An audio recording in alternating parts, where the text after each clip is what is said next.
வணக்கம்.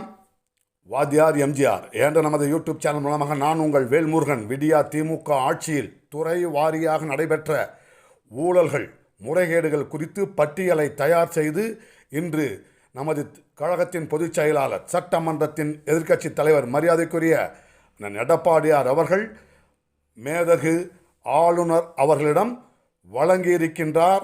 ஓய்வு பெற்ற உச்ச நீதிமன்ற நீதிபதியின் தலைமையில் விசாரிக்கப்பட வேண்டும் என்ற கோரிக்கையை வைத்திருக்கிறார் எடப்பாடியார். கடந்த 4.25 வருஷமா கும்பகர்ண தூக்கத்தில் இருந்த திமுக திடுக்குன்னு விழித்தெழுந்து இப்போ ரேஷன் கார்டுக்கு 3000 ரூபா தராங்க. 4.25 வருஷமா கும்பகர்ண தூக்கத்தில் இருந்துட்டு இன்னும் 3 மாதம் தான் இருக்குது.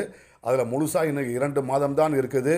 திமுக அடிக்கின்ற பல்ட்டிகள், குட்டி கர்ணங்கள் தமிழ்நாடு மக்களிடத்தில் எடுபடாது என்பதை ஆணித்தரமாக எடுத்துரைத்து வருகிறார் எடப்பாடியார் அவர்கள் என்று கூறி விடைபெறுகிறோம். நன்றி, வணக்கம்.